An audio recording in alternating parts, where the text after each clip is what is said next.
Assalamualaikum warahmatullahi wabarakatuh. Pada kesempatan kali ini kita diberi tugas untuk menyampaikan mengenai website security atau cyber security system dalam sebuah website.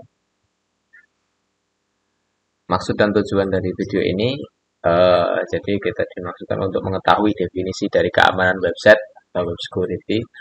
Selain itu juga memahami konsep bagaimana keamanan web itu dilakukan dan juga memahami tujuan dari keamanan web dan juga mampu mempraktekkan konsep dasar dalam keamanan web.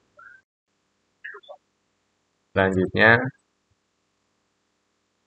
definisinya sendiri keamanan web itu atau dikenal sebagai cyber security ini pada dasarnya berarti melindungi situs web atau aplikasi web dengan mendeteksi atau mencegah dan juga menanggapi ancaman yang ada di dunia maya, baik itu dari cracker atau dan lain dari seorang hacker yang ingin mencari data. Selanjutnya, untuk menjaga keamanan website itu sendiri ada beberapa yang bisa kita lakukan. Pertama, biasanya yaitu menginstal SSL atau yang panjangan dari Secure Socket Layer, yaitu protokol keamanan yang berguna untuk membuat tautan dalam bentuk enkripsi antara server web dan web browser yang menggunakan komunikasi online.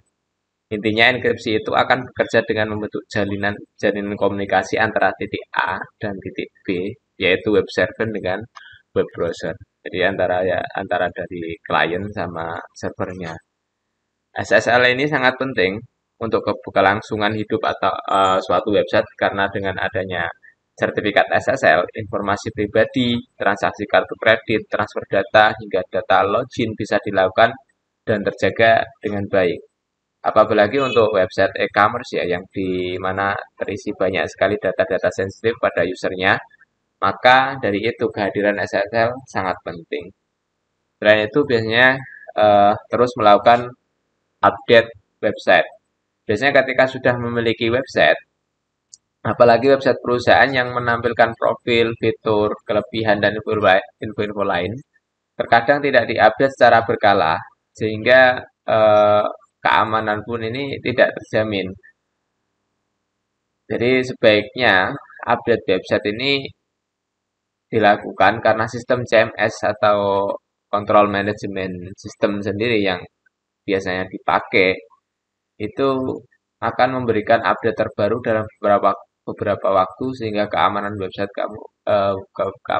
sendiri ini bisa diperkuat.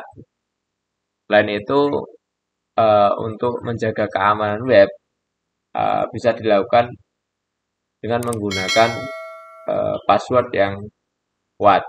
Selain memberikan SSL dan juga update website, memang password ini lumayan cukup penting ya.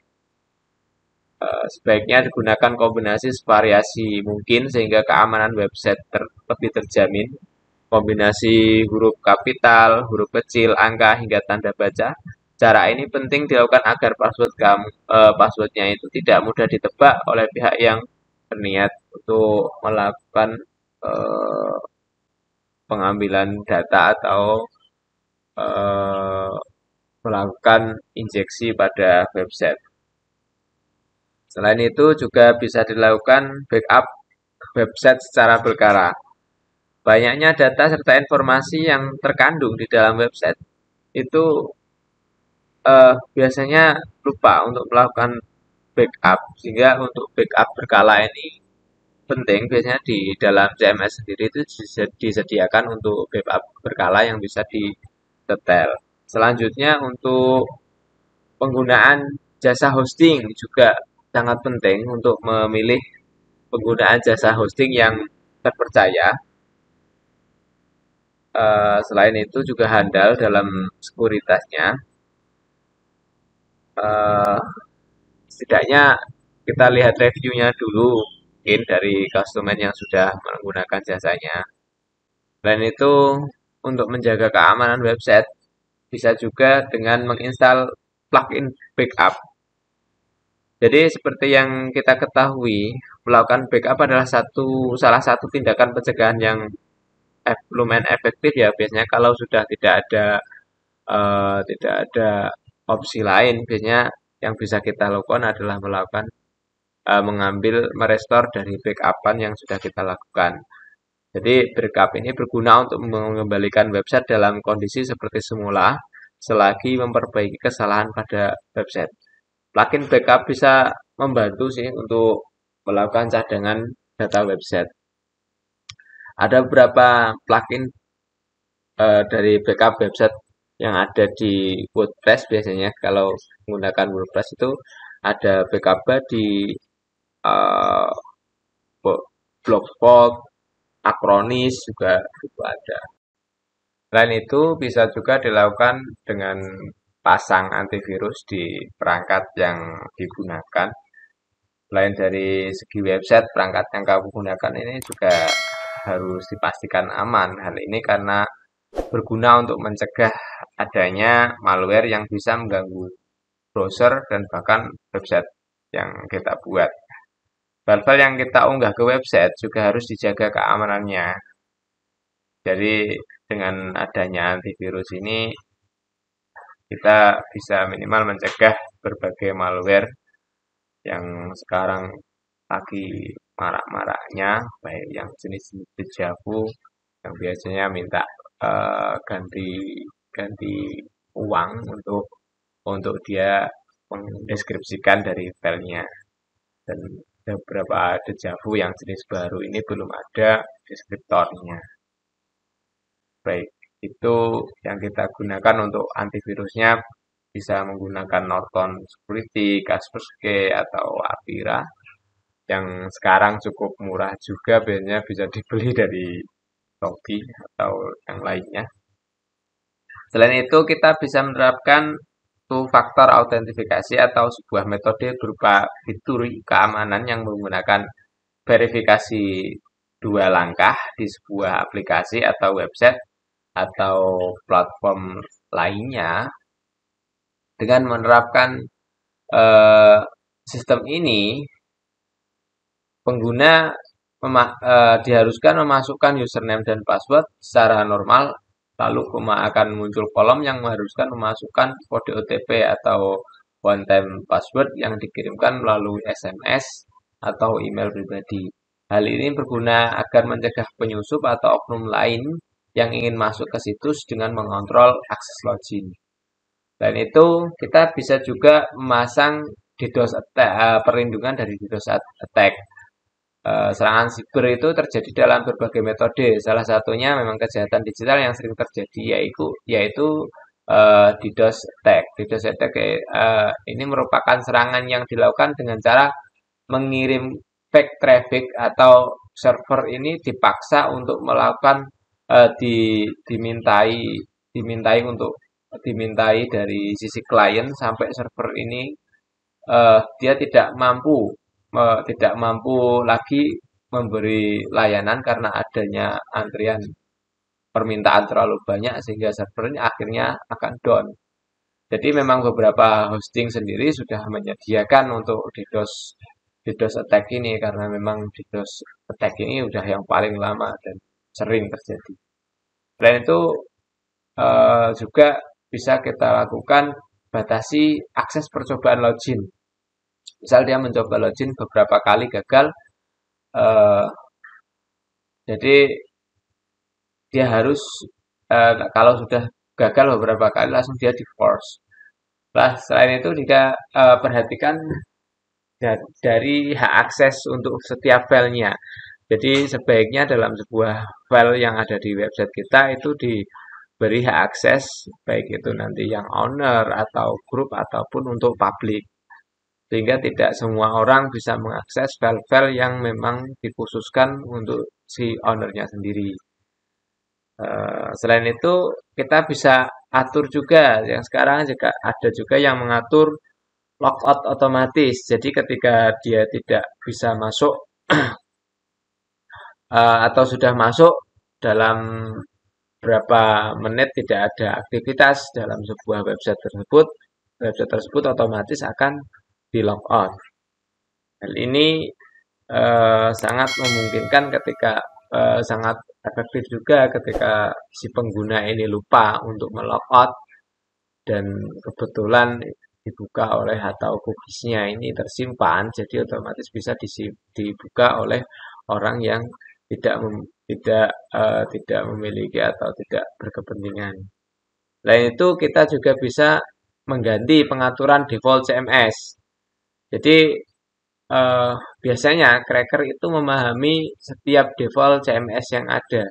Dengan memahami default CMS atau settingan default dari CMS, Control Management System, mereka bisa mengetahui celah-celah mana aja yang bisa dimasuki. Dengan kita merubah settingan dari CMS tersebut, otomatis hal-hal seperti eh, yang dilakukan dengan cara menerobos dari settingan default itu bisa dihindari.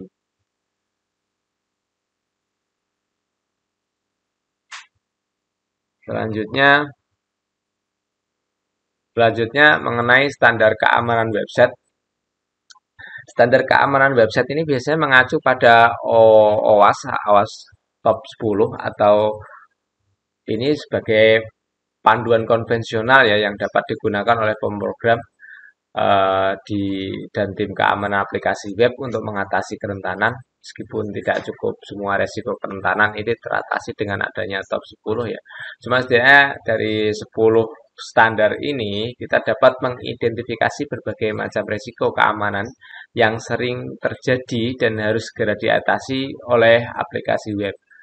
Standar keamanan dasar terutama untuk aplikasi baru, namun dapat juga digunakan pada aplikasi yang sudah cukup lama juga karena dari daftar checklist keamanan.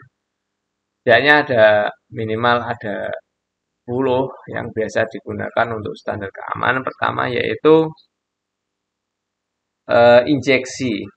Jadi serangan injeksi biasanya ini terjadi jika ada data yang tidak terpercaya dikirim ke sebuah code interpreter atau dari kode yang menginterpretasikan sebuah permintaan terus melalui sebuah formulir input atau cara input data ke website lainnya. Jadi misalkan bisa seorang hacker atau pengguna memasukkan kode database SQL melalui sebuah formulir yang sebenarnya meminta data plain text. Kalau formulir ini tidak diamankan dengan baik, maka kode SQL ini bisa dijalankan. Jadi biasanya serangan ini dinamakan dengan injeksi SQL. Selanjutnya kelemahan autentifikasi atau kelemahan autentifikasi ini biasanya terjadi pada sistem login.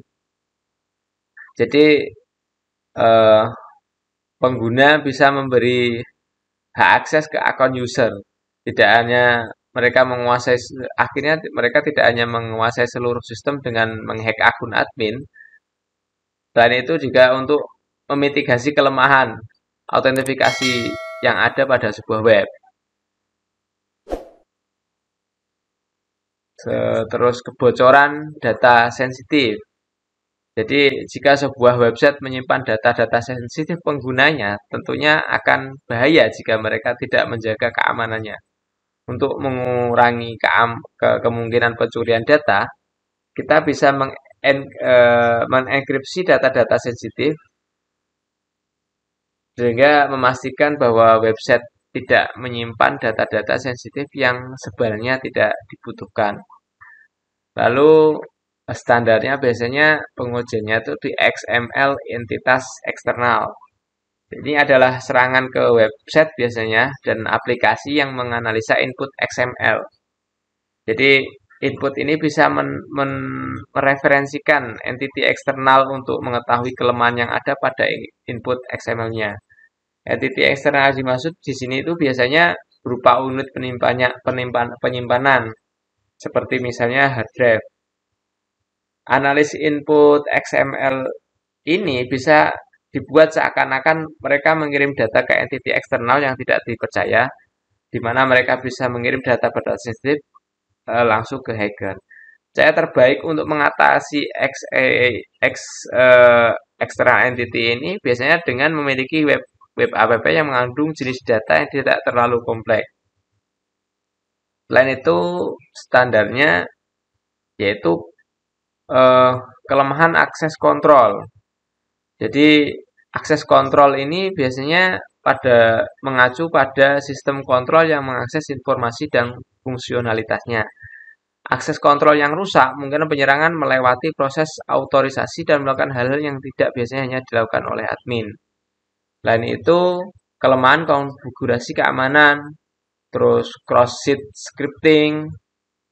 Jadi cross-site scripting ini terjadi pada web aplikasi jika web aplikasi tersebut mengizinkan user untuk menambahkan kode custom ke sebuah path URL atau ke website yang dilihat oleh user lain. Kelemahan ini dimanfaatkan untuk menjalankan kode JavaScript yang berbahaya untuk browser korban.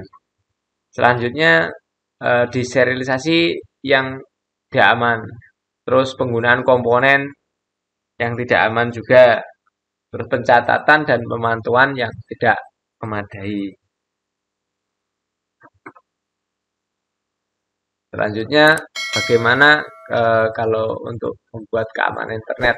Untuk membuat keamanan ke internet sendiri ini biasanya kita mengidentifikasi bentuk jaringan yang dimiliki. Jadi tipe jaringan sendiri itu sangat mempengaruhi dari keamanan internet karena setiap jaringan itu memiliki kelemahan dan kekurangan.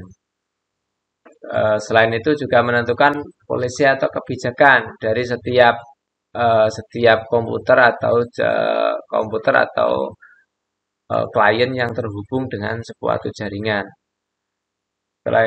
Selain itu juga menyiapkan hardware, software yang akan digunakan untuk sebuah jaringan itu juga penting untuk kita tentukan. Selain itu kita melakukan tes konfigurasi dari internet tersebut. Selanjutnya eh, mengenai hacker dan cracker. Sebenarnya hacker atau cracker sendiri ini eh, hanya sebuah istilah. Biasanya orang menyebutnya sama-sama hacker hanya saja untuk membedakan eh, antara yang baik dan yang kurang baik gitu. Biasanya kan hacker itu seorang yang mampu menerobos sistem keamanan komputer atau jaringan komputer berbekalkan skill pemrograman. Terus tujuannya itu biasanya menguji keamanan sistem data perusahaan tertentu, lalu biasa mereka melaporkan bahwa inilah ada yang bocor, ini ada yang kurang untuk dibenahi, atau mereka memberikan solusi untuk eh, kebocoran-kebocoran atau keamanan-keamanan yang bisa diretas. Sedangkan untuk cracker sendiri ini hanya sebutan pada seorang yang mampu sama-sama menerobos sistem keamanan komputer dan jaringan komputer, sama-sama berbekal pemrograman yang mumpuni juga biasanya. Cuma tujuannya ini biasanya untuk mengetes sistem keamanan terus melakukan tindakan kriminal.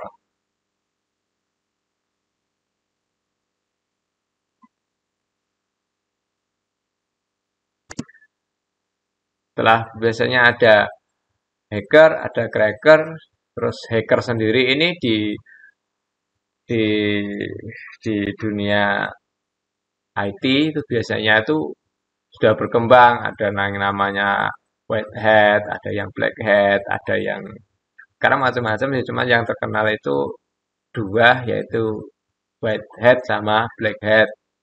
Jadi white hat ini biasanya sebutan untuk jenis hacker yang menggunakan keahlian meretasnya untuk mengevaluasi kelemahan suatu sistem sehingga keamanannya bisa ditingkatkan lagi dan aman dari serangan hacker lain. Sedangkan black hat ini biasanya adalah jenis seorang hacker yang lebih ke arah cracker tadi yang paling dikenal dan harus diwaspadai karena black hat hacker ini melakukan aktivitas biasanya lebih ke arah ilegal, mulai dari meretas sistem, mencuri data, menyebarkan malware, memata-matai atau banyak jenis-jenis sekarang untuk berbagai kebutuhan. Sekarang kita observer. Apa sih itu web server? Web server itu merupakan perangkat lunak atau software ya dalam server yang berfungsi untuk menerima permintaan atau biasanya di put request berupa halaman web melalui protokol HTTP dan HTTPS dari klien yang lebih dikenal dengan nama browser biasanya baik itu dari eh, berbagai aplikasi web browser ya, kemudian mengirimkan kembali responnya hasil permintaan tersebut ke dalam bentuk halaman-halaman web pada umumnya berbentuk dokumen HTML yang ditampilkan pada web browser. Untuk hosting sendiri, biasanya hosting ini adalah tempat untuk menyimpan semua file dan data website sehingga dapat diakses oleh orang banyak melalui internet. File dan data website tersebut bisa berupa video, gambar, atau script, aplikasi, baik ke database. Contoh untuk hosting sendiri, ini ada yang berbayar, ada yang gratis, ada yang berbayar, yang terbaik itu ya kalau sekarang pakai SiteGround, kalau yang tengah-tengah, kalau yang Indonesia biasanya Hostinger, kalau yang mau free, kan ya biasanya kurang begitu secure, itu di web host biasanya.